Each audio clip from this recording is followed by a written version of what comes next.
Hello, Blenders, and welcome to episode number 232 of ReelBlend, a podcast that really hopes that Ticket to Paradise is a Backdoor Oceans sequel. My name is Sean O'Connell, the managing editor here at Cinema Blend, and on this week's show, box office results. Some really interesting things that happened to the box office that we want to touch on. Halloween Ends is coming to theaters and Peacock, so choose your weapon and move forward accordingly. And then Jamie Lee Curtis and director David Gordon Green are going to be joining the show to discuss the legacy of Laurie Strode in a really touching interview that I think you guys are going to enjoy.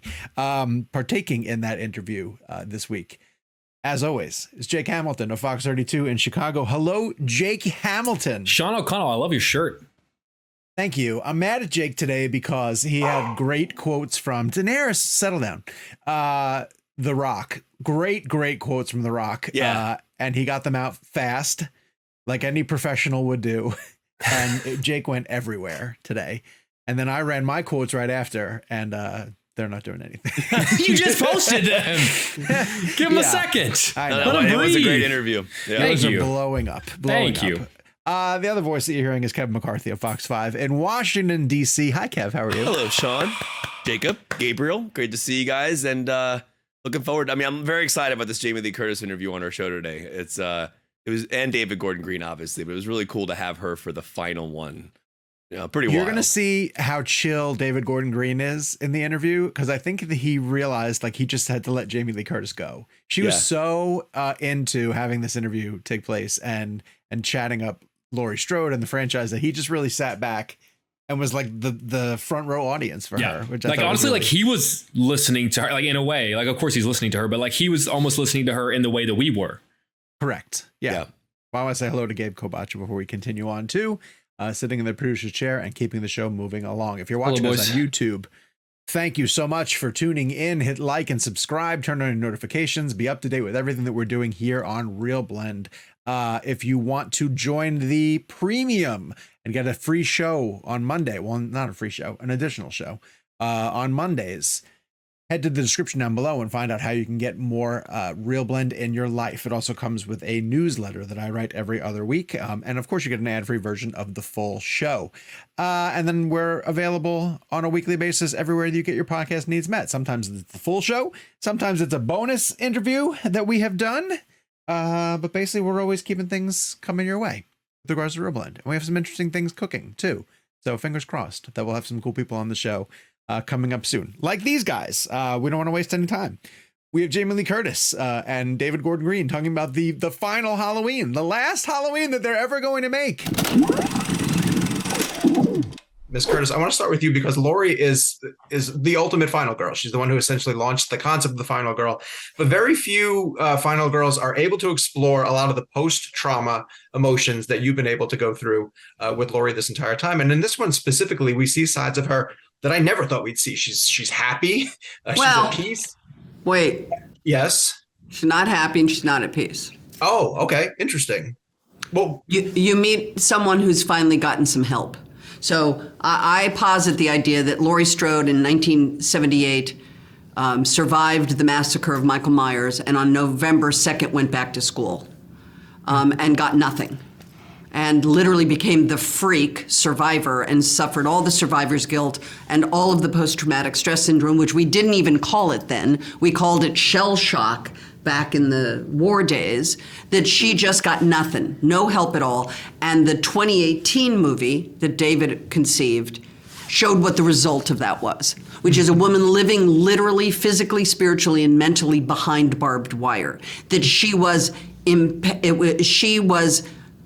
alive for one purpose, and that was simply to confront Michael Myers. She lost her daughter and granddaughter. And that those two movies end in such an operatic, beautiful cacophony of sound and visuals and trauma, and you could never start a third movie that way. And David, to his great credit, started the new movie 4 years later. There was a line that David didn't use that I improvised when she ran into Frank at the market, where she says, because he says, "I like your haircut." And she said, "Yeah, it had to go.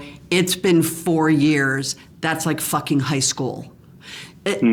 High school is 4 years. And what we're trying to say is that that's a long time. And in that time, Laurie Strode did receive mental health help. She got grief counseling. She had trauma therapy. And so the Laurie Strode we meet is not happy. She's able to live alongside her grief. The grief no longer consumes her. It has allowed her to move forward in her life. Never separated from her grief. You never get over the loss of a child. But it allows the possibility of hope. And that hope is then articulated in the relationship with Frank for that second where you see her smile. So I wouldn't say she's moved on. She's not happy, but she is coping because she finally got the help. And that to me was the great gift of David to Laurie fans and Laurie to give her a moment of hope. That's what I think you're speaking of. That is outstanding. Thank you so much for that. That's beautiful. I want to ask this because I'm actually curious about this in terms of filmmaking process and kind of the way films have been made over the years. But Jamie, I wanted to know, do you remember the first scene you ever shot on Carpenter's original film? And then on the other side of it, the last scene you shot here? Absolutely. So, Do I remember? No, I remember being in second grade and having to do the Christmas pageant, and I had a long thing and there were in the same country shepherds abiding in the field, keeping watch over their flock by night, and lo, the angel of the Lord came upon them, blah, blah, blah, blah. I mean, I remember everything. I remember Laurie's answer in the class in high school in 1978. She says, Costain wrote that fate was somehow related only to religion, whereas Samuels felt that fate was more like a natural element, earth, air, fire, and water. What do you mean, do I remember the first day of shooting? What the fuck do you think I do? How dare you? I am, of course, the first day of shooting on Halloween, 1978, was the scene of Laurie leaving her house with the pumpkin, walking out the back door with her dad saying, "Don't forget to leave the key at the Myers house." And she says, "I won't." And then she goes and sits on the front concrete thing where people now take pictures in South Pasadena, and waits for her friend to come pick her up. That was the first shot. And the last shot was a very beautiful moment between Dave and me. It was a single of Laurie in a car, and it was late at night. And I knew when I got out of the car, they just needed to check the playback to make sure that they got their shot. And then I got out of the car, and of course the rest of the crew was all gathering around the car because they were going to do a whole thing. And Dave was sitting in the back of the car and looking at the monitor, and I grabbed my phone and I took a picture of David looking at Laurie for the last time. And as soon as he approved the shot, he said, "Okay, that's it." And then, of course, we started crying, and then it was all the end. Wow. And David, can I just get your perspective on that moment too, just to be on that in that moment and the end of what this hall has been for decades, like just to have been there and been a part of it? That's what it is. I mean, it's just to be a part of something of that magnitude that is so epic on one end, and there's billboards and buildings and advertisements and so much stuff that the culture of this movie has invited and is a part of it, and then yet that there's this moment on set with two creative collaborators that have taken a 4 or 5 year journey from the first script that Jamie was kind enough to give a chance to read, to have a conversation with me about. I didn't have a conversation. I just said yes. I mean, let's just be honest. Sorry, continue. And then to go to that point where we're winding it all down in such a simple form of a close up on Laurie in a car, and it's at night, and we're driving around, and it's 3 a.m, and neither of us are night owls. So it's one of those things where we're exhausted and we're exhilarated and we're confident, we're proud, and we're nervous, and all these things that you get that flow of emotion. I said goodbye to Jamie, and then I went back to my hotel and drank until sunrise with some of my collaborators, and just had that moment of appreciating this crazy journey. Wow. Thank you for sharing that. That's really special. Yeah. Guys, I was wondering if we could for a moment appreciate the great Nick Castle. And David, I love that you have integrated Nick into the series. And I was just wondering if both of you could just talk about your relationship with Nick and kind of his his impact on this series, because it's always really great to see him pop up in the cameos. Yeah, I mean, I want to be honest. You know, Nick always comes and sort of graces us with his shape presence. But James Jude Courtney really was the collaborator. But the truth of the matter is, neither one of us like talking about the shape. As David says, Michael Myers is the shark from Jaws. Like, you don't want to know anything about him. Like, you don't want to know he's a person.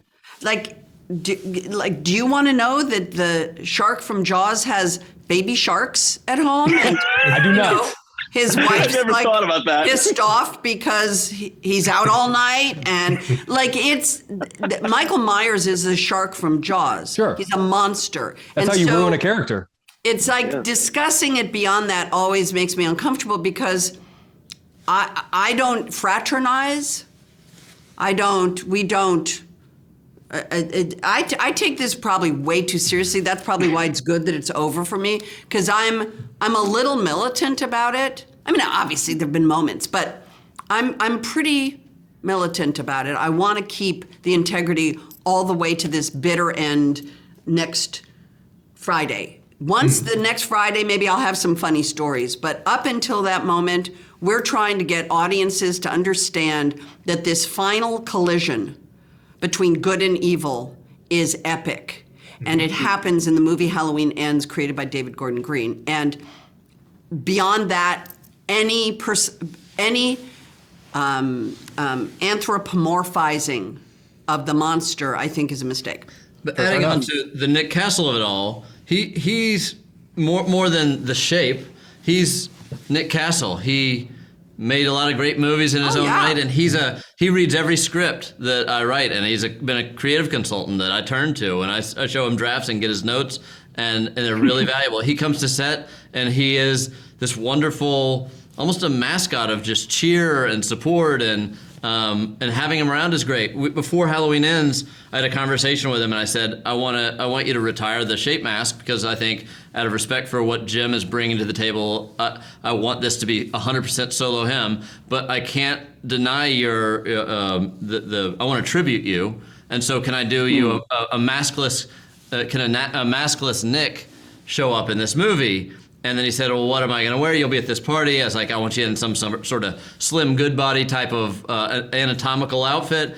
And I was like, and I want you to say something. He's like, what do you want me to say? I was like, I can't imagine what you would say. And he actually came up with See Anything You Like, which is a nice little callback to the last film. But so a writer that I respect and a collaborator that has become, an additional godfather to John Carpenter alongside us on this journey. Mikey? That's awesome. David, I'm going to take a swing on something, because I don't know if it's something you were intending or not, but every time you utilized shadows or silhouettes in this chapter, I found it really striking. I kept taking sort of notes. Was it a deliberate choice to you to sort of visualize the use of shadows and silhouettes in this one, or is it just something that happened? No, it was. We took a little bit of a stylistic leap, and I had a lot of different references from movies as we were exploring what the look of this movie was going to be. And I wanted it to feel like it was in the vernacular of a Halloween movie, but then still have it be a little bit of a different attitude. The camera's, it's a little bit slower paced, editing a little bit more methodical, a little bit more vibrant color in some of the lighting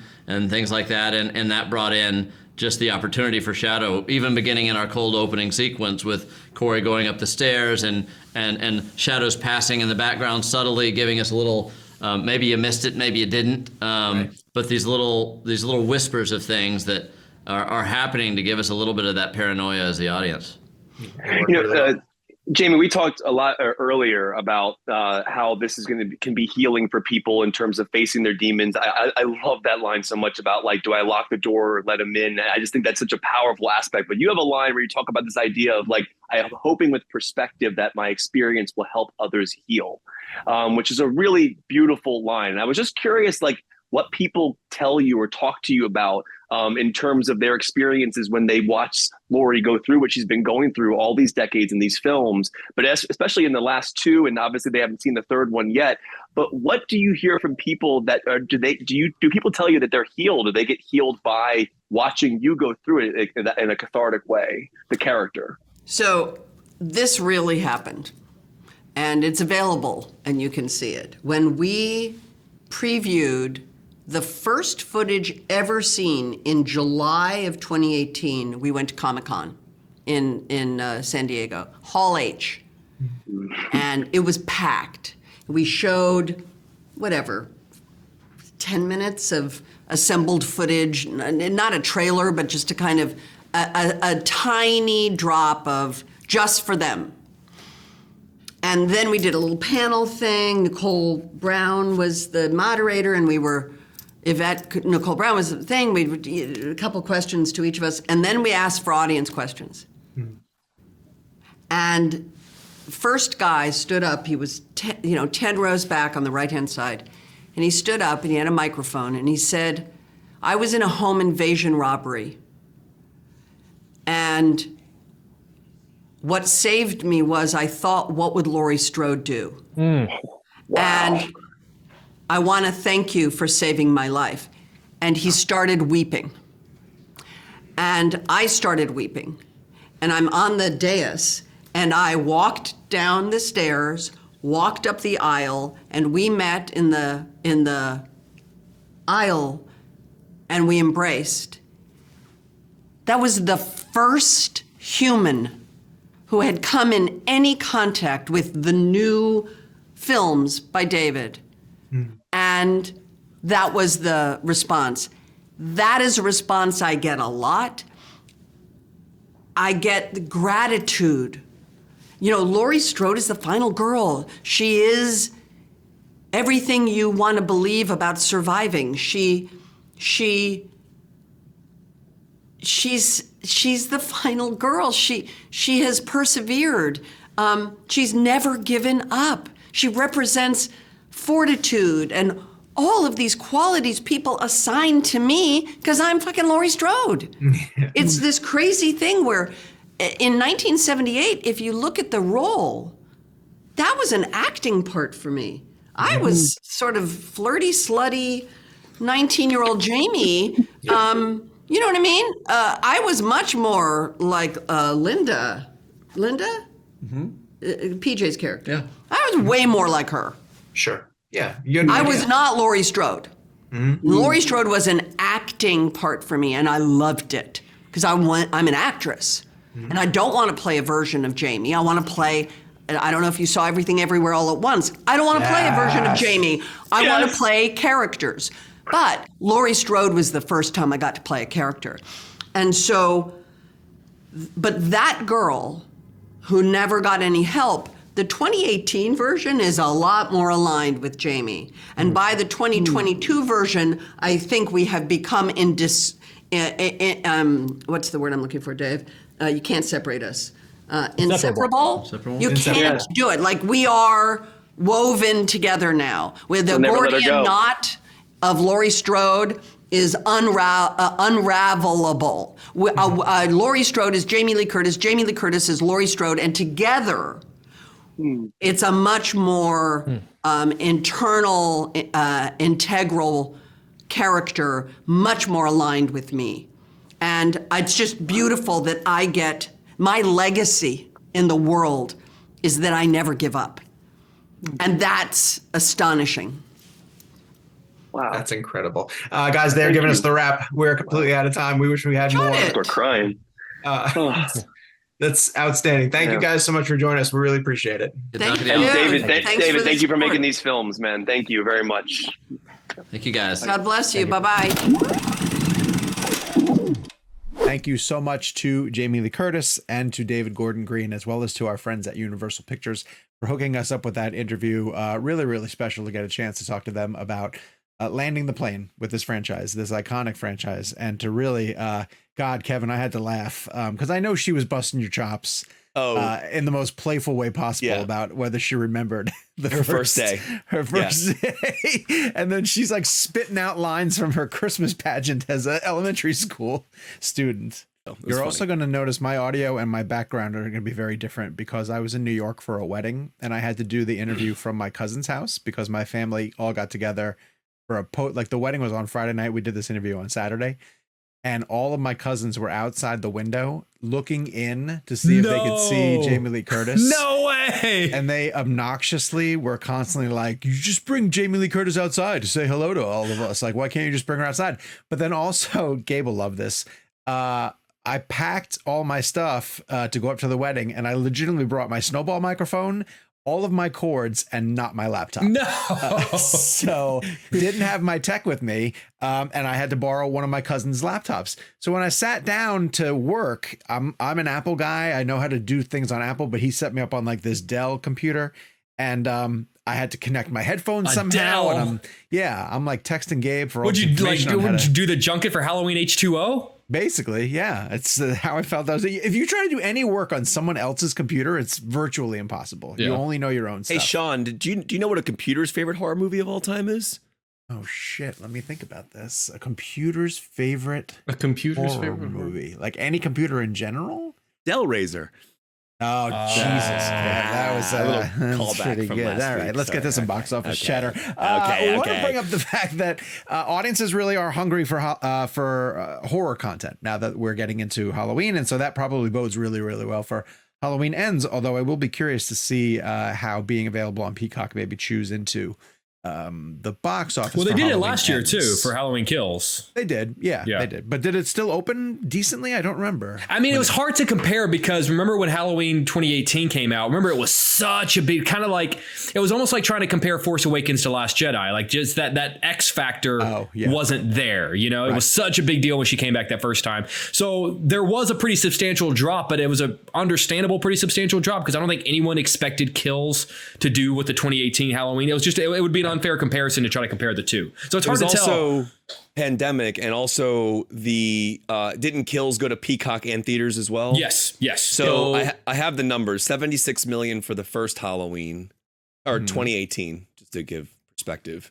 And then Halloween, so 76 domestic opening for 2018 Halloween.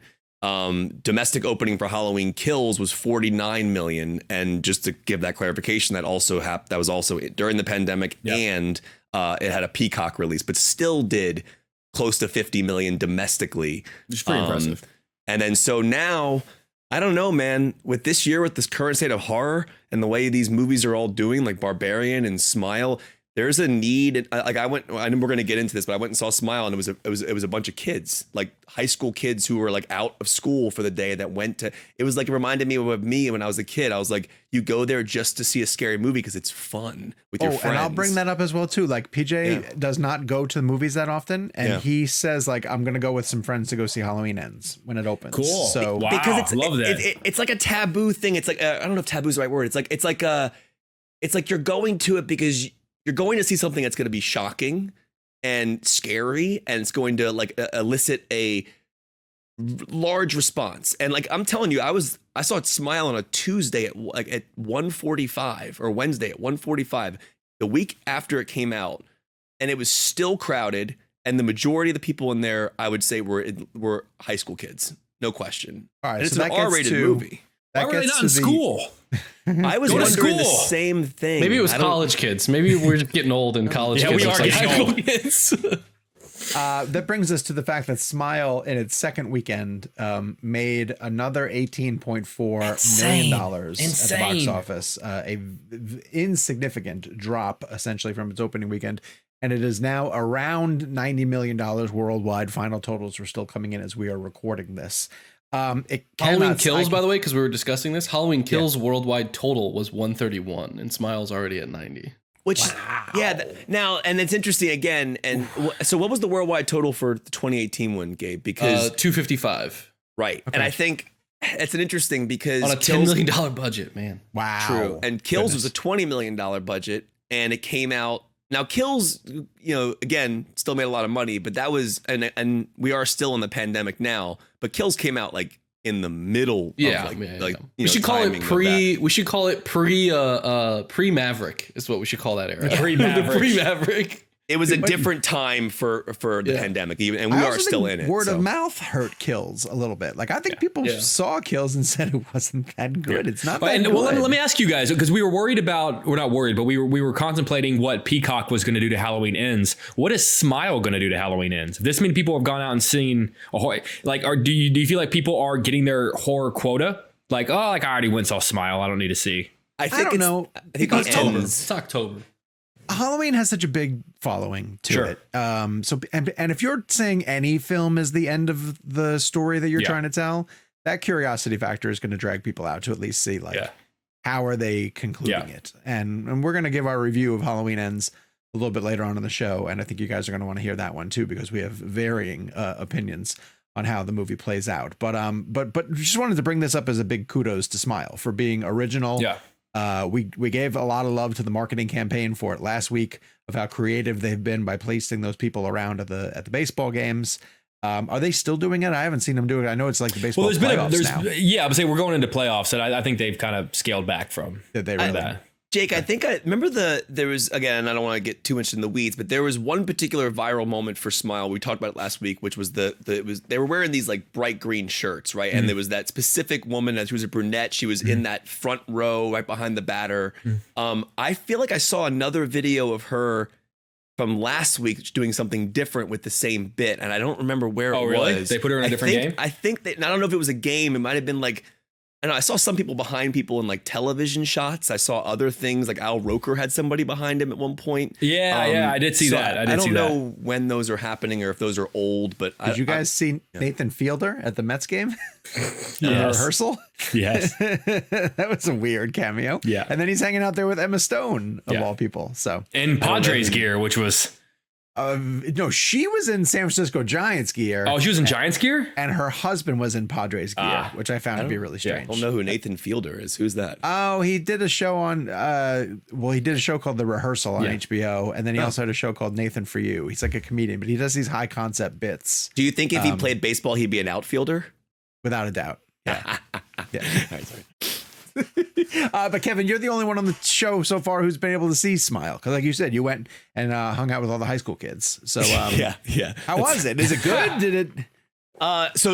Yes. Well, first of all, the film, what I'm liking about horror these days, and I think it's always been a part of horror, but it's gotten to be a bigger aspect now, is dealing with real life dramatic themes like trauma and things like that, which we've seen in these recent Halloween films.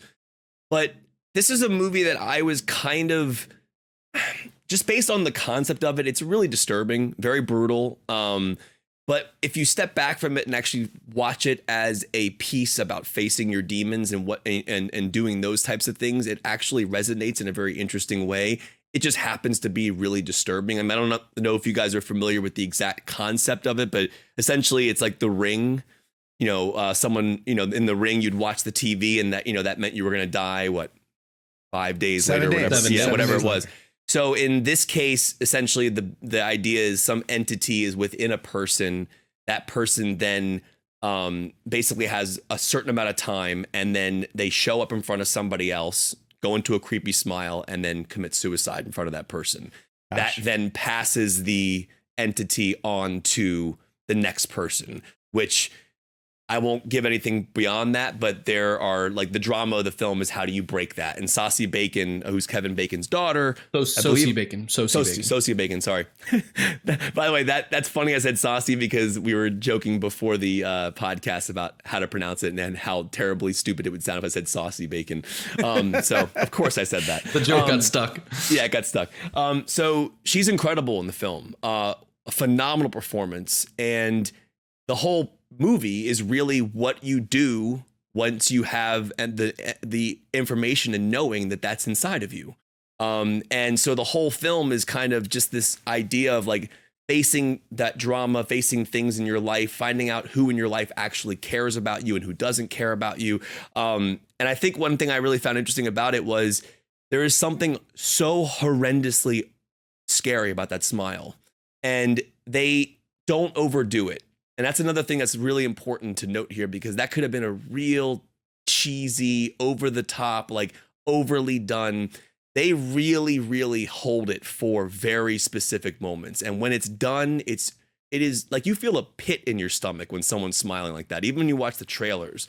I think the film, in my opinion, is really great until the ending. I don't know that I loved the ending specifically. And the only reason I'll tell you that is because kind of like Halloween 2018, it felt like an ending that felt business versus story.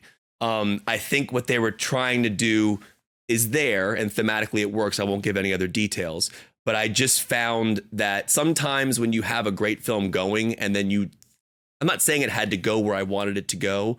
I just find it frustrating when you can say, oh, they're just setting up a sequel. They could have clearly closed this off somehow, but no, we're going to set up for sequel just in case it does well, which it did. That's my only real complaint about it. I mean, I'll say this, I'm 38. As I get older, I don't like particularly watching stuff like this that's this brutal. But I got to tell you, man, it was probably one of the scariest experiences I've had in a film in a long time. Like Barbarian was insane, but it wasn't really like Barbarian was just more shocking, I thought, than scary. This is just genuinely disturbing and really scary. So okay. I would see it. She's fantastic. I want to give her credit. I think she's a really great actress, and I think she did a phenomenal job. Really well done, and it felt original. I didn't know where it was going, and it was scary. And even though I compared it to The Ring, even though you get that's kind of like the bit of it, right? But like you don't know where it's going to go, and it's pretty wicked. So terrific I like year for horror. This has been a terrific year for horror, going all the way back to the Scream reboot, and I'm blanking, of course, on other titles that we've seen, but I know that X, Pearl. Smile's also a great title. It's a really great title. And like not for Google searches, it's not. I know. And it's funny, we were talking about this last week about Bros and whether or not we thought the title either hurt the film or not. But I think Smile is such a great title.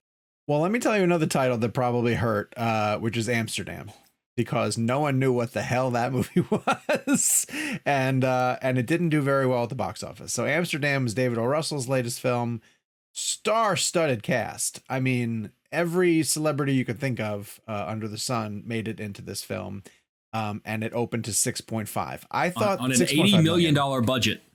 Yeah, and I thought that the coverage, not that most people reading this care that much about inside baseball coverage, but it feels like the trades, when they reported on it failing, were like they really had their blades sharpened to sort of take this down. Like they were encouraging it to fail, and you see that sometimes in the way that the trades take an angle necessarily. I can't. It's interesting. We've had this conversation over the years about whether celebrities draw, and whether actors have star power in order to like pull people to the theater. And you would think that like the actors in that movie would have a fan base to draw in more than. But I think that when there's so many of them, none of their no singular fan base felt that it was that person's movie. Like there was a reason, you know what I mean? Like there were so many people that I don't think people who love Margot Robbie were like, oh, Margot Robbie's new movie. Like, but I feel like it was a really interesting 1-2 punch, because I did have a lot of people reaching out to me about like, oh my God, like Amsterdam, everybody's in this movie. But then another interesting thing happened, which is I had a lot of people reaching out to me in response to seeing a lot of early reviews. Like a lot, like for every person that was like, oh my God, I saw the trailer for Amsterdam. That cast looks incredible. 1-to-1 ratio. People would reach out and go, ooh, those reviews for Amsterdam are not good. So I really do think the cast piqued people's interest, but I don't think it was enough for them to go in blind. I think a lot of people checked just to kind of see, well, okay, well, what are they saying about the movie? And I think had reviews been better, it would have done much better than a less than $7 million. So you're saying opening. that if a movie's good, people will want to see it, but if it's bad, people don't want to see it. Well, I mean, look, there are a lot of movies that prove the opposite of that. Okay. True. I mean, but this is an interesting story in general about the juxtaposition of where we are now in the way movies are opening. Like you have a film like Smile, which has no large names in it, and it's original. It's made for I think the budget was, someone correct me, 17 or 19 million. I want to say, I can't remember the exact budget, but it made it made more than its budget at opening weekend. Yeah, does it have any effects? Are there any like visual effects in it? I won't say, yes, there are. Yes? I just won't tell you why or how. Okay. But in terms of like, we've discussed this in the show before. We are in an age now where there are people that can open movies, but it's a very small list. And I've always said that Sandra Bullock is one of them. I believe Denzel is one of them, but The Rock is definitely one of them. The Rock, Brad Pitt usually opens movies pretty well. DiCaprio opens movies pretty well. I mean, Brad Pitt, I don't know, because Ad Astra. But what's interesting though is like it all comes down to Bullet Train did okay. Bullet Train made $100 million domestic. Yeah. So you're right about that's a great point. So now the question becomes this: like, it's interesting. Like Tom Cruise couldn't really open a film on his own that wasn't franchise. Right. Like even the Mission films, I think the highest opening weekend ever for domestic was like 66 million or something like that. Yeah. Top Gun is a perfect example of nostalgia and bringing back a common title that people have known for decades and generations of that. But like if Tom Cruise were to release American Made this week, no, it would do 6.5. It probably wouldn't even make that amount of money. Yeah. So I don't really know where we are in terms of star power now, because it really does completely really rely on either nostalgia, sequels, prequels. But, even like someone like Robert Pattinson, for example, he'll do well in Batman post Twilight.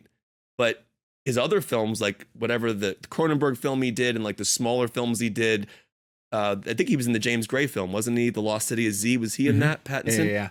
But see, they don't open. This goes back to a little bit what we were talking about with Hocus Pocus. Like, I don't think the studios know what to send to streaming and what to send to theaters. Right. They're just as confused as we are.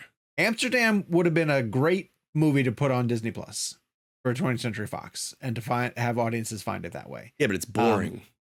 Well, but people could try it. People could try it on the streaming service and then move on to the next thing if they wanted to. And Hocus Pocus should have been in theaters, not to be a broken record on that one, but I think people would have gone to go support like that. Also when it comes to Hocus Pocus, I can't figure out what Disney's priority is. Like, is their priority to drive numbers to Disney Plus? Because if so, then well done. You did what you were supposed to do. Yeah. If it's at the bottom of the line just to make money, then yeah, they missed out on a ton. Because I really stand by. I think Hocus Pocus 2 could have done 70 million. I really do think it could have opened that Jake's highly. Point, no one's talking about it. Right. It's Monday, October 10th. We are past the second weekend of release. And I don't, nobody, people are talking nobody about in our it. circle. It's not a film Twitter thing, but how many families this season are talking about how like Hocus Pocus and Hocus Pocus 2 and like it's such a traditional film that I don't think people are on Twitter talking about it necessarily. Well, I know I'm talking about the point I'm making is to Jake's point is when you have a box office story that keeps your movie afloat in a very important way. Like Top Gun being in the top 10 from May 25th through whatever the end of September or whatever it was, that was a story that kept driving it. Avatar was a story. Got so much. That's just so much. The Top Gun had so much behind it. It's a very unique thing. It had Smile. 2 years of build up. It had all. Yeah, no, you're right. But it's not. It's no guarantee. But think about if Smile came out on streaming, right? Everyone would watch it that opening weekend, and then we wouldn't be doing a story on the second weekend. We wouldn't be, but I don't know that it's necessarily as big as you think. Like Top Gun is next level. Like Top Gun is like moms and dads and grandpas and everyone's talking about like, wow, it's the biggest thing. Like that is news. We're talking about Smile, but I think in a broader sense, people are just talking about the movie. They're not talking about like how great is that doing for an original horror movie that only costs this much money. Like that's such a niche story that's worth it for us, and our audience I think is very much interested in it. But it's nowhere near the scale of like a giant release like an Avatar or a Top Gun. Yeah, but still, an article about a drop that small, while I know it's niche to our business, it's still an article. It still drives news. Clicks, and people still might go, oh, wow, if it dropped that much, I kind of might want to go see it. I mean, again, Smile is in a field nowhere near Top Gun, but for what it is, it's helping it for sure. It's helping the theatrical stories are helping it. Like I went and saw it last Wednesday because of how well it did, because I hadn't had a chance to see it for press and the marketing. And I wanted to be I wanted to see what everyone was talking about. You're right. It's almost become that movie that like, well, shit, I wasn't going to get to see it, but it's become a thing now. So now I got to get out there and go see it. Right. Well, and that sort of feeds into what Netflix is going to do with Glass Onion, which is the sequel to Knives Out. And they've had the benefit of the film festival buzz because Glass Onion played in Toronto and played, I can tell you, extremely well in a crowd. And Netflix decided, probably at the urging of Rian Johnson, but breaking through a few of the barriers, it's going to play in theaters for a week, Thanksgiving weekend, ahead of its release on Netflix in December. And to me, that raises so many questions in terms of, I've seen a few charts, I've seen a few of the early Oscar charts, and people are putting Glass Onion on there.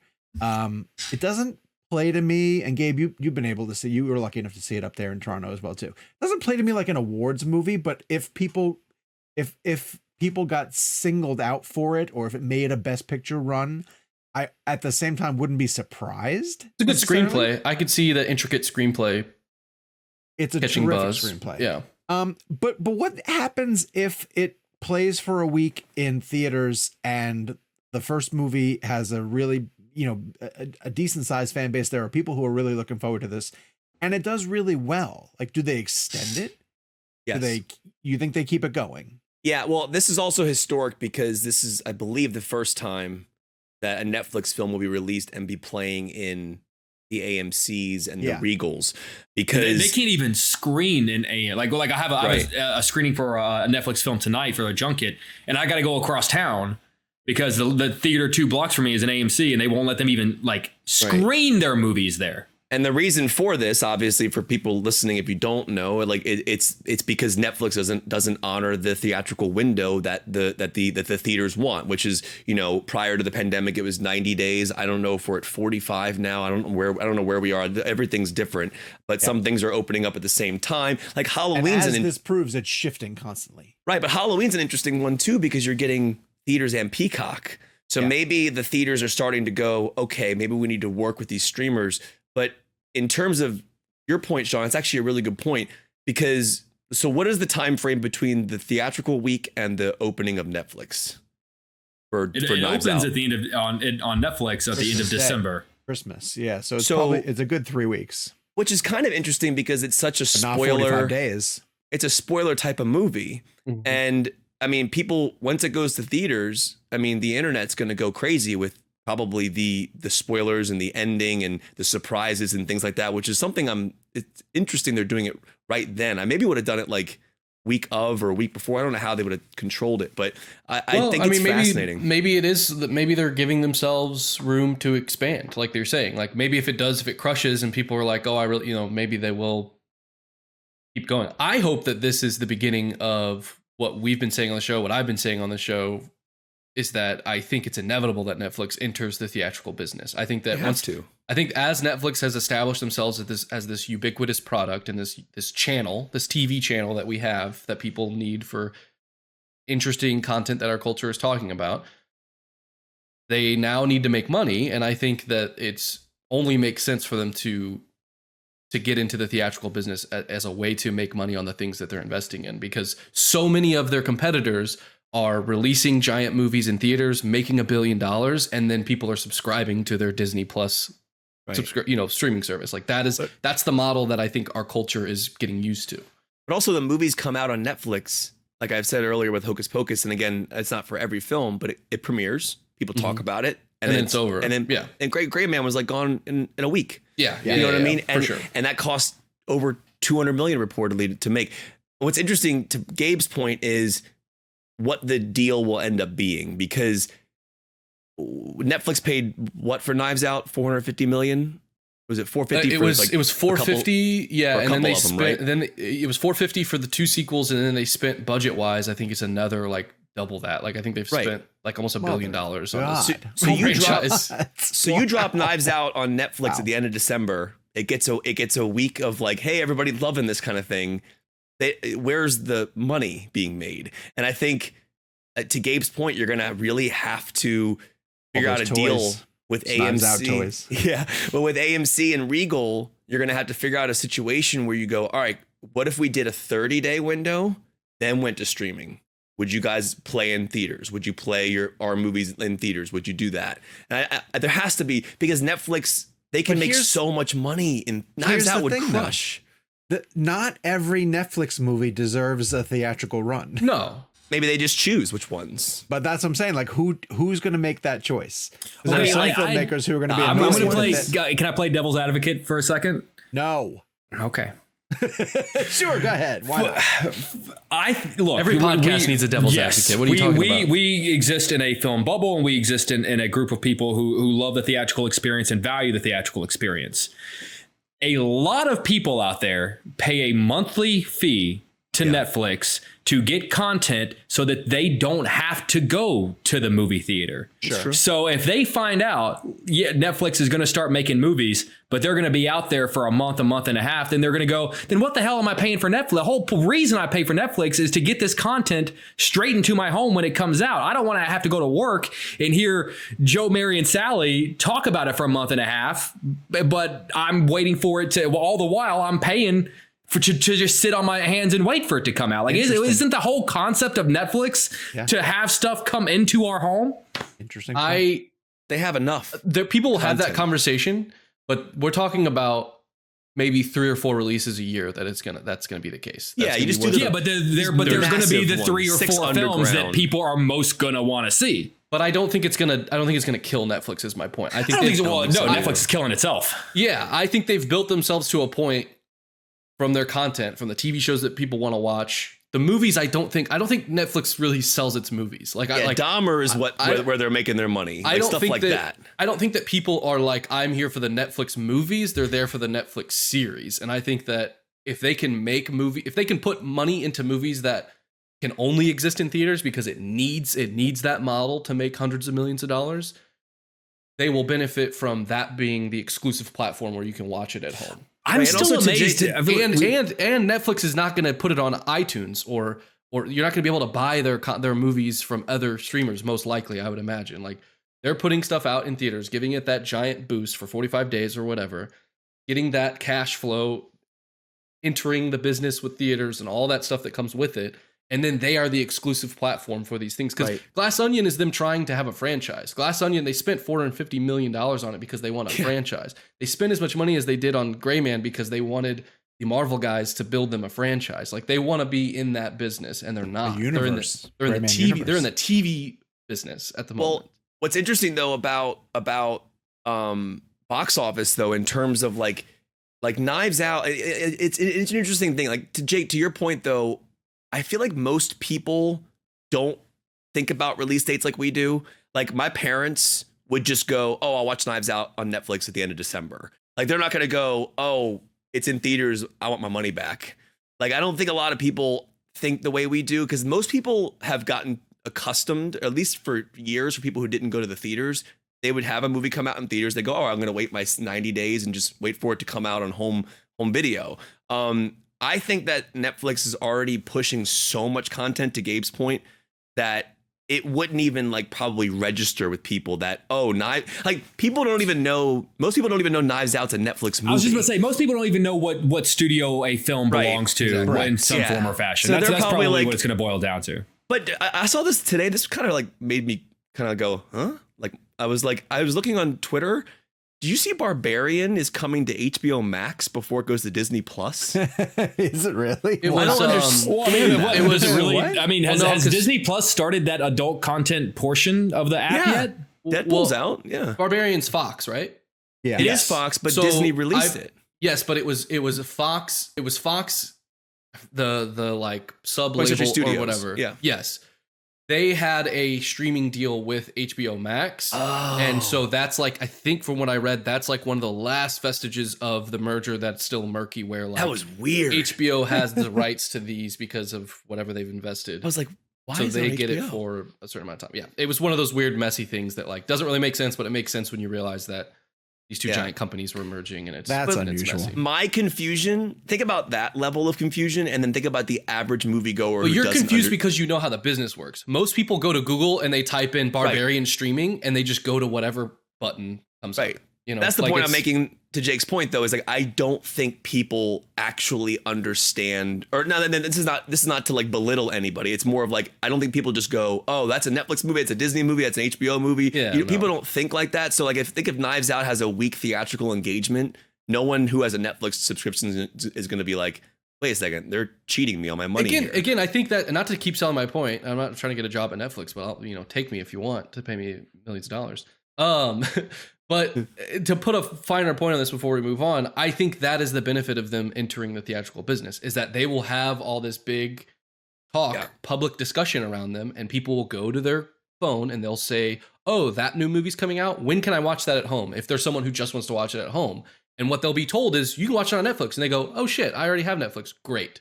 I don't think it's necessarily a point of contention or disappointment. I think that's just going to be the button that shows up. If they're the type of person who goes, I don't want to see this in a theater, when can I watch it at home and where can I see it?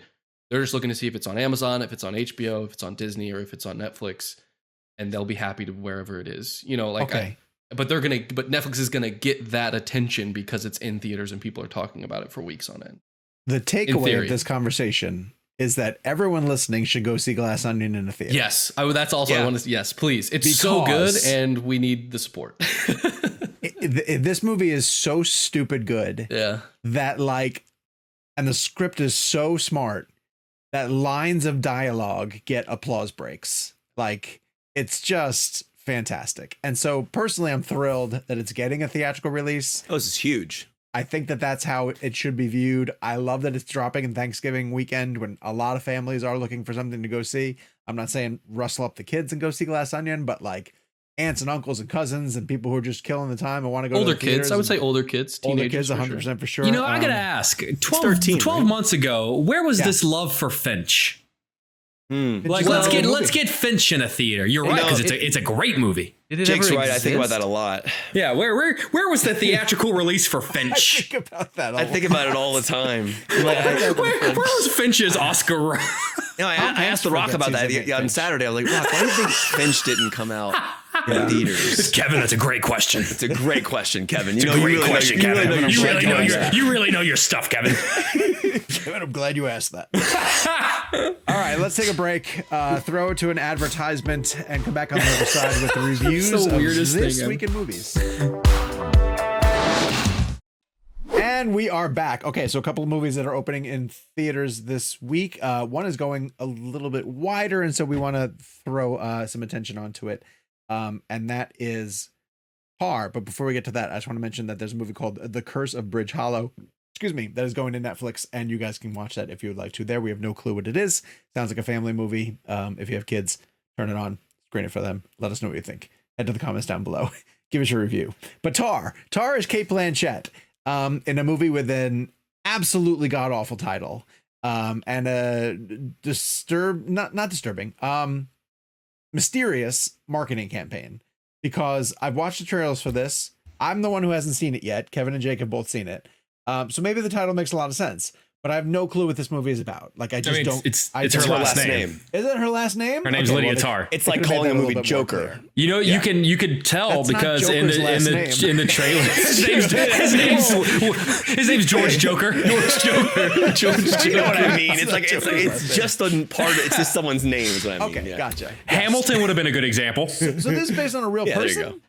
No, in fact, actually, it's so funny you mentioned that because that was asked in my news meeting today. And I feel like that's starting to become a thing because in a lot of the press releases I'm getting, they're having to start putting the word fictional in parentheses as they're describing the plot. Fictional character, because I think a lot of people are watching this thinking, or at least seeing the trailer, thinking that it's based on a true story, and it's not. Yes, legitimately, just a few days ago when they mentioned, because she's like a composer. Yes, she's a composer. When they were talking about the character she's playing, and they phrased it as like based off of something, and I was like, oh, I didn't even realize it was a real person, and now you're telling me it's not. Now she does. They do reference other composers, and she references her history with real life composers, but the character she's playing is, as Ben Affleck would call her, a fictional character. What's actually funny is when the movie ended, I thought it was a real person. Really? Because again, it's to Jake's point, they present the film in such a way where like, yeah, she worked with Leonard Bernstein and like, you know, like she's one of the few EGOT winners to ever get an EGOT, and like they sell it, and like maybe that's just how great the film delivers the information. But I mean, part of in the back of my head was like, wait, do I just not know who Lydia Tarr is in terms of the music world? Have I never heard this person before? And then turns out it's obviously fiction. All right, so tour de force for Cate Blanchett from everything we're hearing. Jake, is she as good as advertised? Yeah, she's phenomenal. Here's what I'm going to tell you.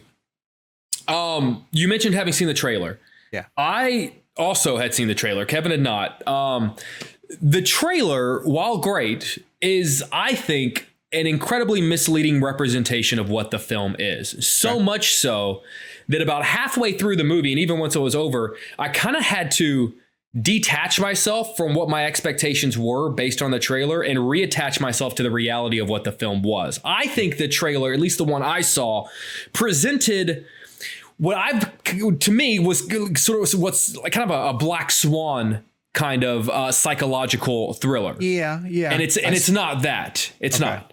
It's a phenomenal film with an absolutely flawless performance by Cate Blanchett. But it's not that kind of black swan sort of psychological thriller. It's much more of a deep dive into ego and the crumbling of power and someone's come to Jesus moment, kind of within the Me Too movement. Which really for me was a much more surprising aspect of this story than I was expecting. It dives into the psyche of someone who is just at the absolute top of their game, and that realization when they have to come to terms with the fact that power is not an excuse for bad behavior, and talent is not an excuse for bad behavior. And when someone is at that point in their life and their career, and they're that good at what they do, for them, that's a very hard thing to wrap their brain around. And the movie is a nearly 3-hour long film of someone coming to terms with the fact that maybe my position in life and my position in my career and my talent isn't going to get me past this. Oh, interesting. And it's just, I mean, you're not going to find that many performances this year better than what Cate Blanchett does in this. And again, I hate this expression, but it's a slow burn of a film. Clocks in at nearly 3 hours, but I don't know about you, Kevin. I was never once bored. I was captivated in such a way. I hate saying a film is a genre when it's not a genre, but it's so like of a film that it's almost thrilling in a way, even though it's a fairly slow film. Yeah, I mean, listen, it's interesting because I didn't watch the trailers prior. I mean, I thought it was. And I texted you not to. Yeah, and it is a very tough film in terms of thematics and performance, and you know, I say this sometimes, but I mean it. Like you look up on the screen, you don't see Cate Blanchett. Is that character? She is just fully realized. Like I mean, in my interview with her, she said that at one point she would wake up in the middle of the night and she would have her arm in the air and she'd be conducting just because it was so ingrained in her body. You know, and again, sometimes you hear actors say things like that and you think it's kind of ridiculous, but actually, no, I mean, like she lived this person so much that it was coming out in her dreams. And when she would wake up and she'd be like, why am I conducting? It's crazy. But in terms of the film, Todd Field directed this, you know, obviously in the bedroom and little children. It's masterfully directed, like scored, sound design. I was just engrossed in this world. And it was, again, to a point where I was questioning whether or not this person was real. And maybe that's the part of the immersion, right? Like he made me believe that this was a real person that existed in entertainment, in music somehow. I don't want to botch her name, so I'm just going to ask, is it Nina Haas or Nina Haas? I'm not sure because we all know someone in the industry whose name is Nina. So that's why I gave both. And I want to give her a shout out because she's absolutely incredible in the film. She plays a character who's the partner of Cate Blanchett's character. And I think going to get a supporting actress nomination. 100% deserves one. And I apologize in advance if I don't have her name correct. I just wanted to give her a shout out because I know the press is really centered around Cate Blanchett as she's the lead of the film. It's the title character. But this performance, the title character, Sean, that's your last name. Might as well be, sure.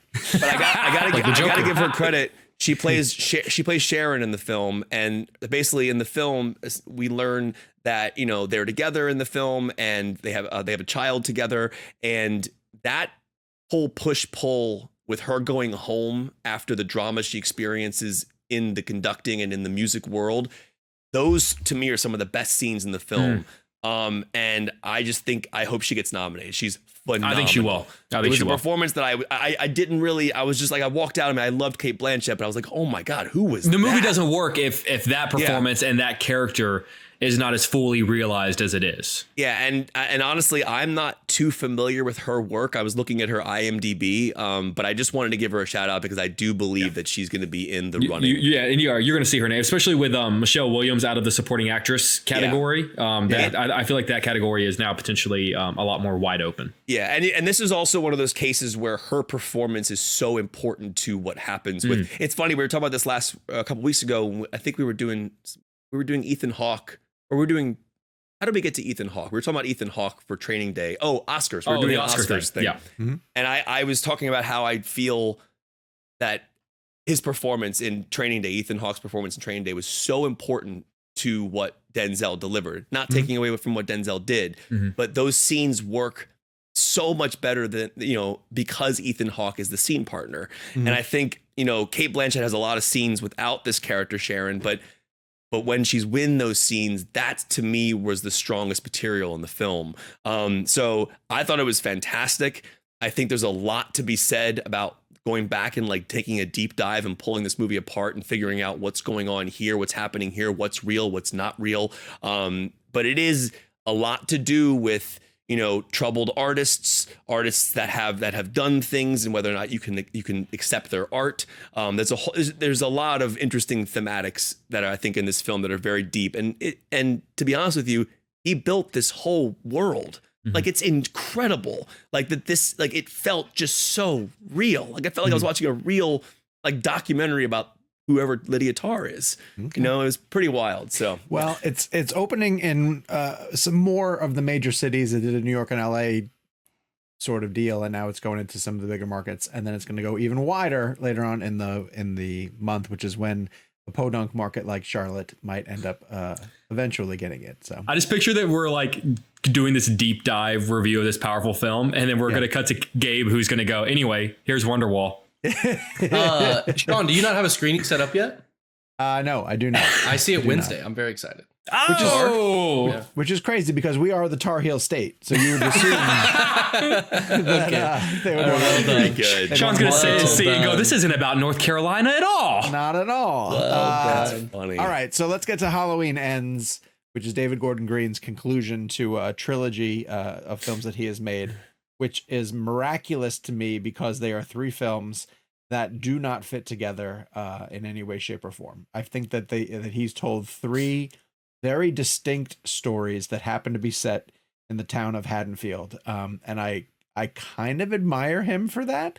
I'm going to be on the more positive side, I think, of the trio for Halloween Ends, because I really liked what the movie did individually. And if you just view it individually, I think it's a really interesting chapter in the very long Halloween saga. But if you look at it as you were hoping that it continued the story of Laurie Strode that was launched in the 2018 Halloween reboot, remake, sequel, whatever they ended up calling that, it makes as much sense to that one as Kills did to Halloween, and in which case I'm trying to say didn't make a connection to it at all. This, and it's hard to talk about this one without giving away some major character reveals and spoilers, but the way that we can sort of couch it, I think, is that the focus of this movie is a character that you haven't met in the trilogy yet. Which is exactly what you want at the end of a 44-year-long story, is to bring in a new main character right at the very end. To the point where I've been waiting for Corey the whole time. It took 15 or 20 minutes of me watching Halloween Ends before I finally came to terms with, have we met this character before? Like, is he an important part of the franchise that I'm just not familiar with? Because there are a lot of new characters introduced in Halloween Ends. The entire town of Haddonfield, goes up in an uproar and evil dies tonight. Yeah, fight back against the concept of evil. And Jake's slight on Halloween Kills is hard to argue against. It's a Halloween movie where Michael Myers and Laurie Strode never share the screen together. This, as Jake has also talked about, and I'm sure he'll say this again, is a Halloween movie that's not really about Michael Myers in any way, shape, or form. However, I will argue that the movie tries to do something bigger, which is discuss how Haddonfield and the threat of Michael Myers has poisoned the community of Haddonfield and made them angry and made them bitter and made them superstitious, and that there are some really interesting notions that it triggers, where it says that Laurie, by keeping a focus on Michael Myers and essentially by baiting him to return to Haddonfield, that some of the fault of the crimes committed by Michael Myers falls back on her a little bit. And I do think that David Gordon Green really did try to take some big swings in terms of going after thematic material that comes with being a survivor and some of the survivor's guilt that comes with being Laurie Strode, and the psychological impact of Michael Myers. I just think that he did it in 3 separate movies that went in 3 different directions, because if you focus on the character of Corey that we meet in this one, and how he is a victim of something that goes wrong, and then the town doesn't trust him because of it, and are they birthing a new Michael Myers sort of deal? It's really hard. I don't want to give away any of the specifics that sort of come with it. It's a good story. I think that that's a good story, but almost like what you said with Tar, you had to take your expectations away from what you thought it was based on the trailer. With Halloween Ends, you have to take away your expectations of what you want it to be as the conclusion of a franchise and just go with what the movie is giving you. But if you're looking for like the culmination of Laurie and Michael, I think it lets you down in that instance. And that's where I'm going to throw it to Jake, because I think that's your biggest problem. Well, yeah. And I think, look, a lot of times we say, well, it's not fair to have this expectation or that expectation. I think this is an instance where it is totally fine to have the expectation of going into this film expecting the final Laurie Strode, Michael Myers showdown, which in and of itself, it already doesn't really make sense, because wasn't one of the few big points that Halloween Kills made that Michael's not after her. Like she was just a girl who was there that night. They're not brother and sister. He doesn't have a vendetta against her. He's not after her. And yet somehow we're back around to him kind of being after her again, which doesn't really make a ton of sense. I actually really like that kind of, it's almost like the Ray's parents don't matter. Yes, they do kind of twist, A little bit. Yeah. Which I, even though for all my problems with Last Jedi, I actually wish that her parents didn't matter. Thank you, Gabe. But going back to some of the points Sean brought up, one of my biggest knocks about Halloween Kills is, how are you going to have a movie with Jamie Lee Curtis and Michael Myers and never have them share the screen together? And at one point, we were about 50, 55, almost 60 minutes into this movie, and I kind of paused and went, Michael Myers has been in this movie for 15 seconds. 15 seconds, and we're almost halfway done with the film. I haven't done the count, but it's pretty close that another character might have more kills in this film than Michael Myers does. Oh, definitely. And it's just, I mean, look, there was a moment where this film felt closer to Season of the Witch. Remember in the early 80s after Halloween 2, they thought they were going to start doing like an anthology, and then they do a Halloween sequel without Michael Myers in it. And if this had been kind of one of those, then yeah, you're right, Sean. A lot of the points that they brought up in this film could be really interesting. In that, like, do we give birth to these kinds of monsters?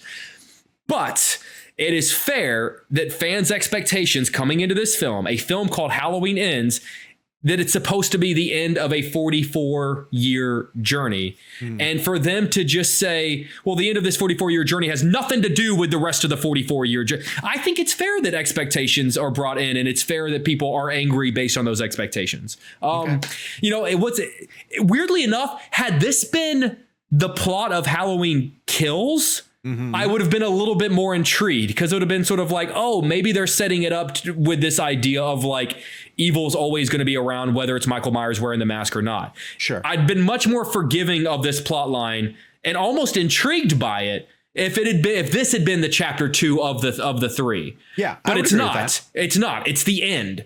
And honestly, like the big showdown between Laurie and Michael to me was a letdown. And right, that's where I'm going to push back a little bit, because it wasn't. It's not. It was. And there are some things, and we can talk spoilers. Yeah. There are a couple of things in terms of the last few minutes of this movie that I think were gnarly and really great.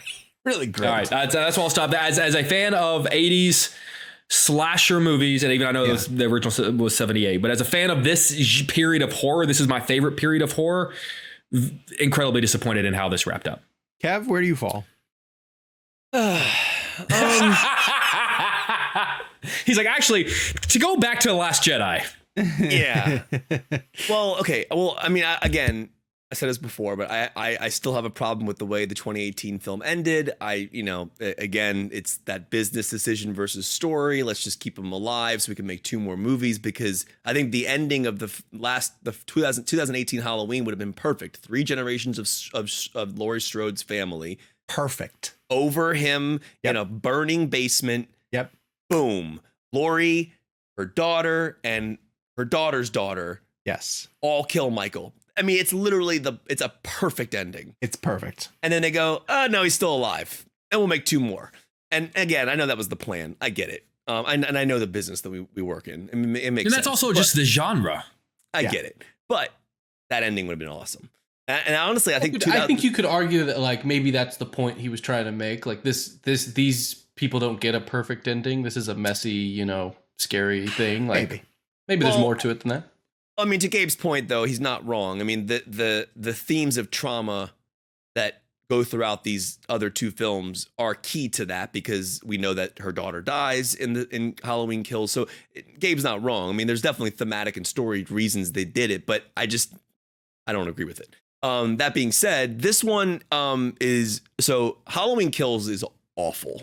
That movie is, I think we all can agree, is just terrible. Not good. It's not good.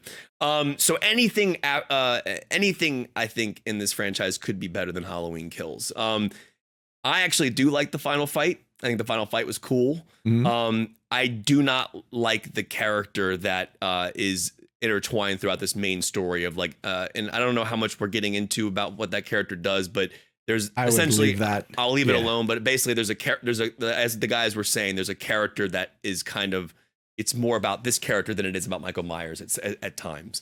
That being said, that stuff I did not think worked, and to Jake's point, it was frustrating because I was like, again, it is the last Halloween film theoretically.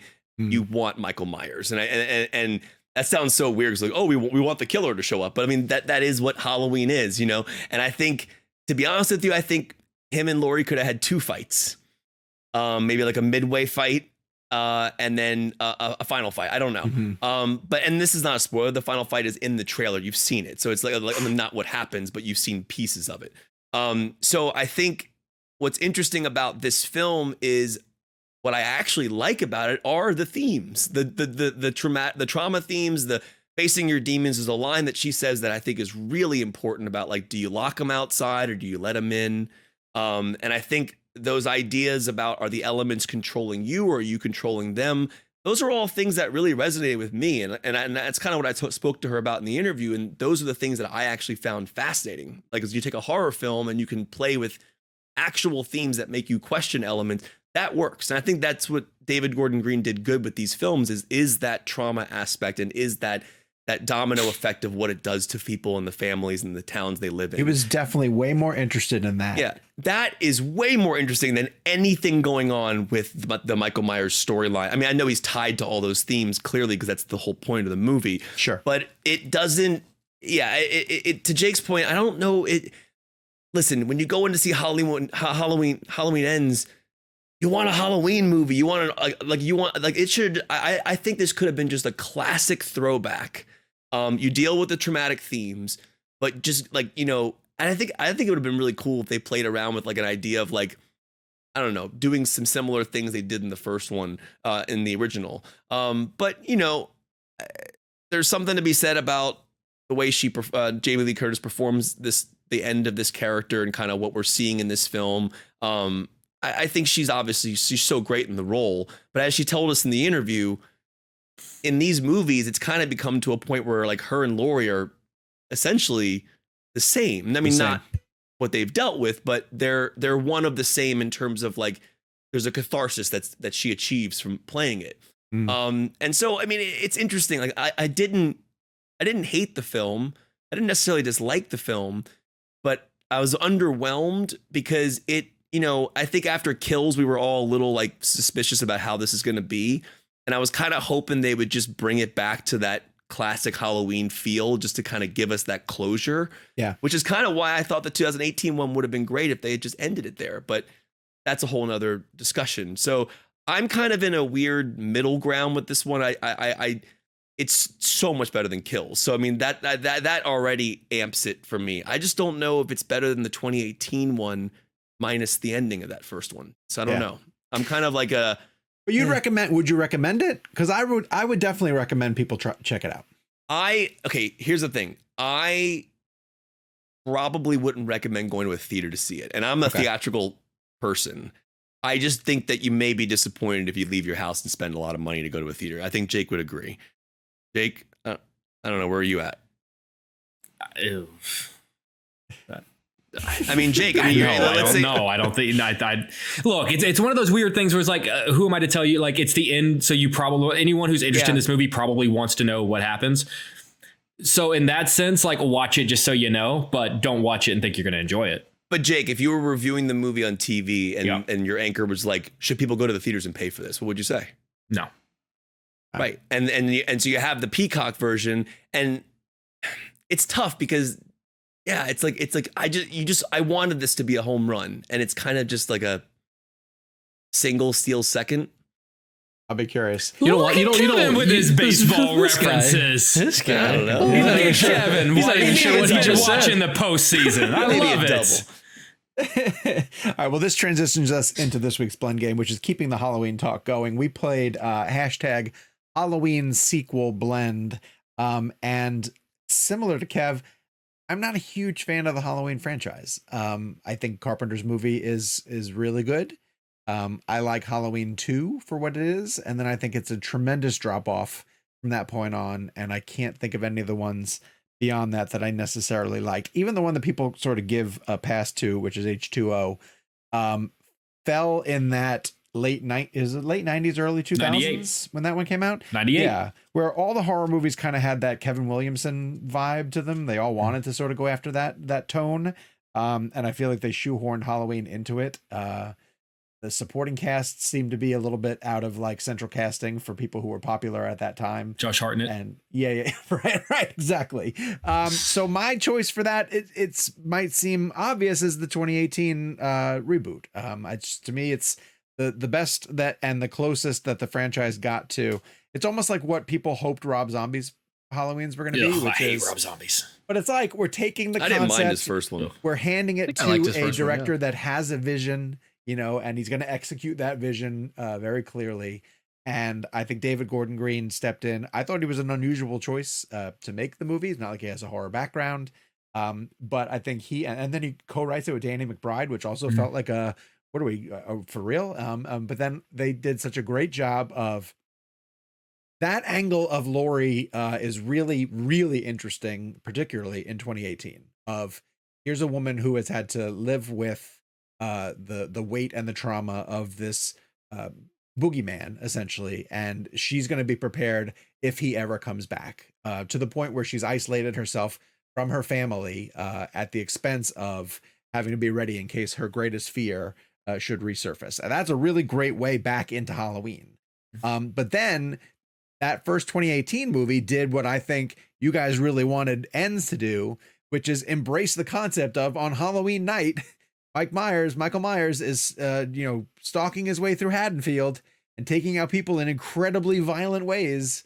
Like the kill in the bathroom is vicious. Yeah. Just vicious. There's some really brutal deaths throughout it.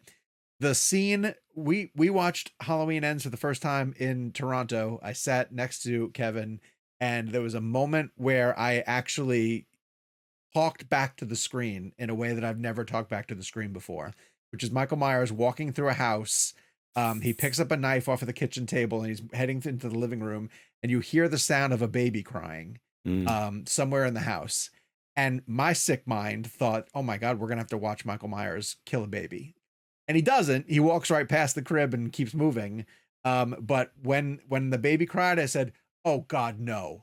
But not like roll your eyes like, oh, this is cheesy, don't do this. But like, oh my God, I don't want to have to watch this. And that's how engrossed I was in the story. That's how engrossed I was in what was happening. I think that's the most effective Halloween movie to come after John Carpenter's original film. I think it got as close to the impact of the original film.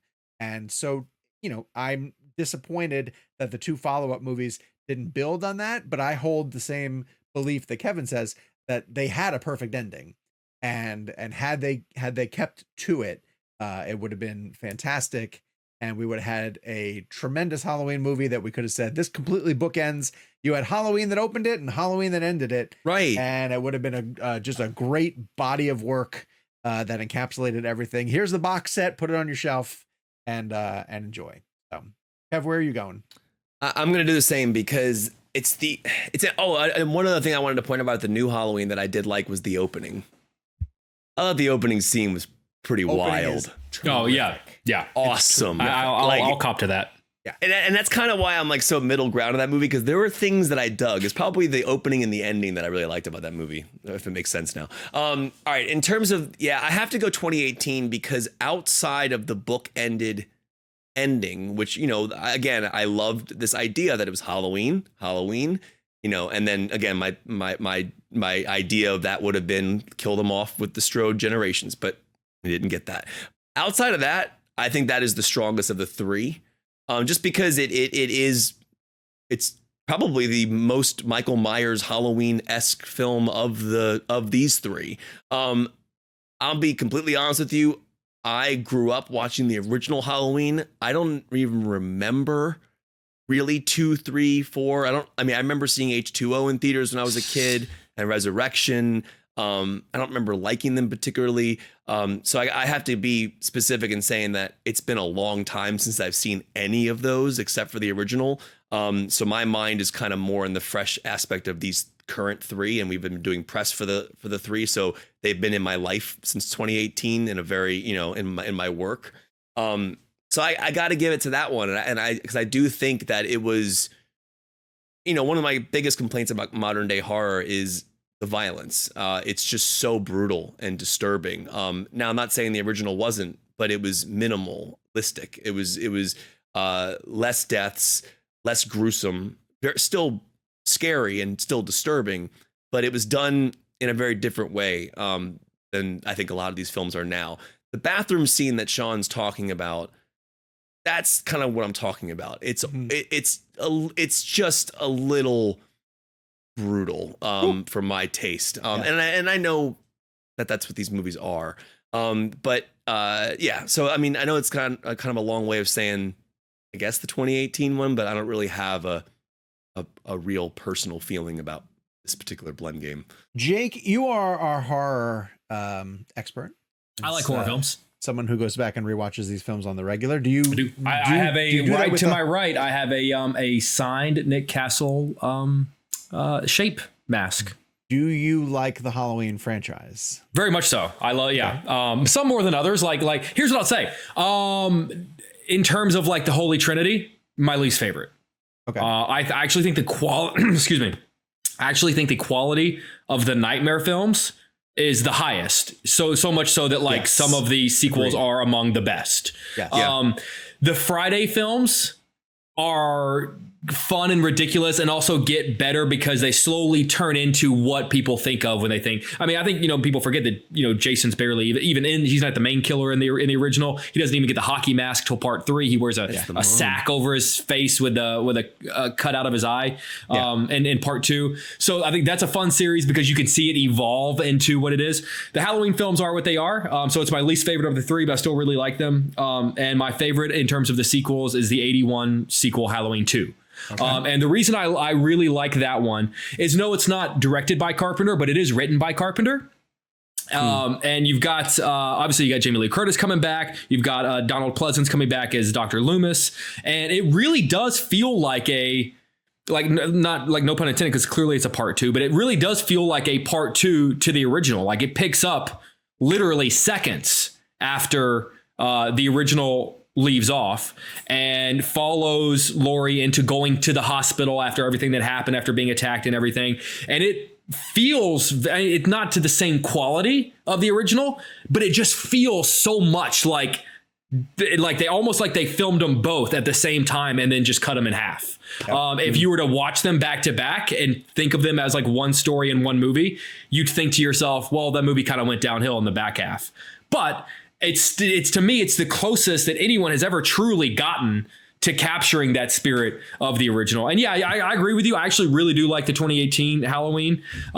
It does bring up a lot of really interesting ideas because at this point, a 45-year franchise can't just be Michael killing people anymore. You got to you need to bring up ideas. But at that time, it had only been 3 years later, and it was just what happened after that? Because when the original Halloween ends, Michael's in the front yard, and then he's not in the front yard.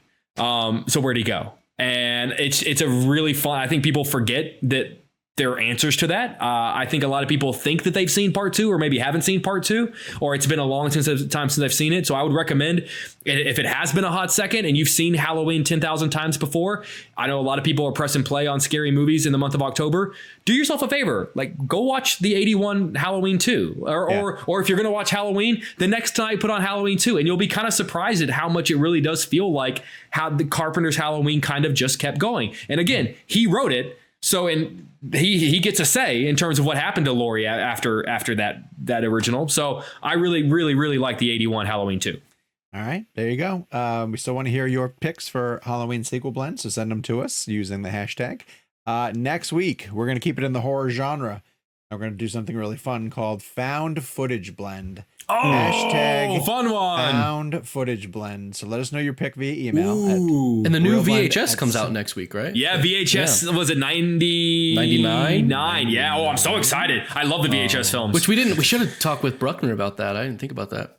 Yeah, he did. Got his start in VHS. A lot of interesting horror filmmakers got their start in the VHS series. I think so didn't the guy that did the last King Kong movie? What the hell is his name?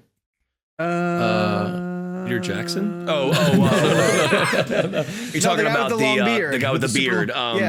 He did Adam Wingard. Adam Wingard guest the show. I think he also was in VHS. I'm pretty sure he did as well too.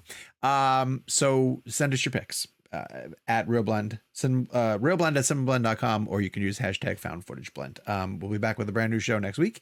In the meantime, follow us on social media at Jake's Takes, at Kevin McCarthy TV, at Sean_O'Connell, at Gabe Kovach, and at ReelBlend. We really want to hear what you guys think about Halloween when you're able to check it out. And let us know if you saw it in the theaters or went to Peacock. And until then, we'll be back next week with a brand new show. As mentioned, Hockey see pads. you guys soon. Abelmans!